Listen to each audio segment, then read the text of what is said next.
যারা ব্যবসার কথা ভাবে বা স্টার্টআপ যারা বিজনেস স্টার্টআপ যারা আছেন তারা আসলে অনেক সময় একটা দ্বিধাদ্বন্দ্বের মধ্যে থাকেন যে তার ব্যবসাটাকে তিনি কোন ফরম্যাটে করবেন, প্রোপ্রাইটরশিপ হিসেবে করবেন নাকি হচ্ছে রেজিস্টার্ড কোম্পানি হিসেবে করবেন, কোনটাতে লাভ বেশি, রেজিস্টার্ড কোম্পানি করলে কি এক্সট্রা কোনো বেনিফিট আছে কিনা, বা রেজিস্টার্ড কোম্পানি করলে কি এক্সট্রা খরচ আছে কিনা, বা প্রোপ্রাইটরশিপে কি কম বেনিফিট কিনা, এইসব নিয়ে আজকে আপনাদেরকে জানাবো। সেটা হচ্ছে আপনি যদি একটি কোম্পানি করেন, আপনার বিজনেসটাকে যদি আপনি একটি রেজিস্টার্ড কোম্পানি হিসেবে রেজিস্টার করেন সেটা হচ্ছে আরজিএসসিতে, তাহলে রেজিস্টার্ড কোম্পানি তখন কোম্পানিস অ্যাক্ট 1994 যে আইনটি আছে বাংলাদেশে তার অধীনে চলে যাবে। আচ্ছা, এখন এই রেজিস্টার্ড কোম্পানি করলে কি কি বেনিফিট? রেজিস্টার্ড কোম্পানি করলে অনেকগুলো বেনিফিট আপনি পাবেন। তার মধ্যে প্রথম কথা হচ্ছে যে company is a separate legal entity in the eyes of law. আইনের চোখে কোম্পানি কিন্তু একটা ভিন্ন ব্যক্তি, ঠিক আছে? কোম্পানির যারা মালিক তারা এবং কোম্পানি দুইটা ব্যক্তি। তো যখন আপনি রেজিস্টার্ড কোম্পানি করবেন, আর যেটা আপনার কোম্পানি যখন রেজিস্ট্রি করবেন, তখন কিন্তু আপনার কোম্পানিটা একটা ভিন্ন পরিচয় পাবে। আচ্ছা, যেহেতু কোম্পানি একটা ভিন্ন পরিচয় পাচ্ছে কোম্পানির মালিকের থেকে, তার মানে হচ্ছে লায়াবিলিটির যে ব্যাপারটা সেটাও কিন্তু তখন ভিন্ন হয়ে যাচ্ছে। অর্থাৎ কোম্পানির যে লায়াবিলিটিস সেটার জন্য অ্যাকাউন্টেবল থাকবে কোম্পানি, মালিক না কোম্পানির। অর্থাৎ এই যে লায়াবিলিটিসটা সেটা কিন্তু লিমিটেড হয়ে যাচ্ছে। এখন আরো কিছু বেনিফিট আছে। কোম্পানি নিজে মামলা করতে পারে, আবার কোম্পানির বিরুদ্ধেও মামলা হতে পারে। কোম্পানির বিরুদ্ধে মামলা হলে সেটা কোম্পানি ফেস করবে, তখন কিন্তু কোম্পানির যারা মালিক তারা কিন্তু সে মামলার লায়াবিলিটিস ফেস করবে না, কোম্পানি ফেস করবে। এটা হচ্ছে আরেকটা বেনিফিট।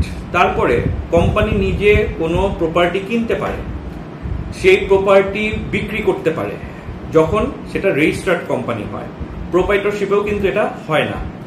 আবার আপনার এই কোম্পানি যখন ফর্ম হবে, কোম্পানি যখন একটা সেপারেট এন্টিটি হবে, তখন কিন্তু কোম্পানিকে বিভিন্ন ব্যাংক লার্জ অ্যামাউন্টের লোন দিতে চাবে, যেটা প্রোপ্রাইটরশিপকে দিবে না।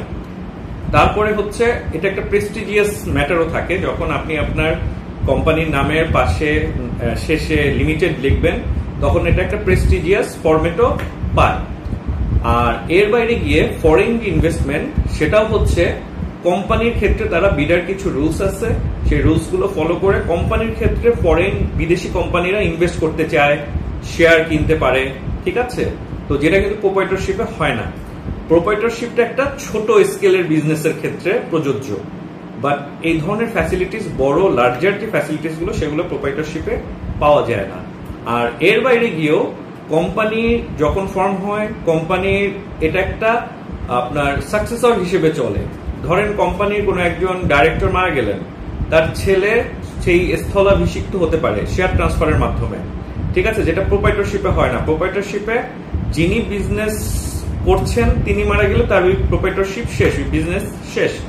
কিন্তু কোম্পানির ক্ষেত্রে কিন্তু এই শেয়ার ট্রান্সফারটা হয়। তারপরে কোম্পানি করলে কোম্পানিতে যতটুকু শেয়ার থাকবে ততটুকু তো লায়াবিলিটিস। আবার সেই কোম্পানির শেয়ারটাও বিক্রি করা যায়। আপনি চাইলে কোম্পানির শেয়ার বিক্রি করতে পারবেন, আপনি চাইলে কোম্পানির শেয়ার আরো নতুন কিনতে পারবেন, আর কিছু ছেড়ে দিতে পারবেন। তো এগুলো করা সম্ভব, যেটা প্রোপ্রাইটরশিপে করা যায় না।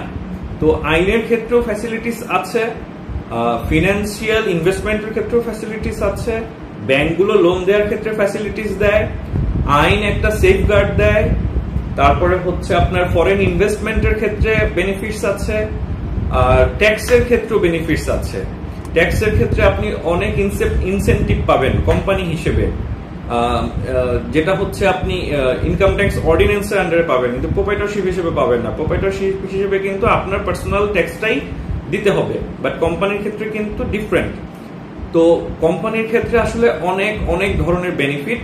তো এই ক্ষেত্রে আমাদের সাজেশন থাকে সবসময় যে আপনার যদি বিজনেস বড় করার চিন্তা থাকে, আপনি যদি বিজনেসম্যান হিসেবে নিজেকে এস্টাবলিশ করতে চান, অবশ্যই আপনার বিজনেসটিকে কোম্পানি হিসেবে রেজিস্টার্ড করার জন্য আরজিএসসিতে এটা হচ্ছে সবসময় আপনার জন্য সেফগার্ড, এবং আমরা সবসময় বিং এ লিগাল প্রফেশনাল আমরা এটাই অ্যাডভাইস করে থাকি।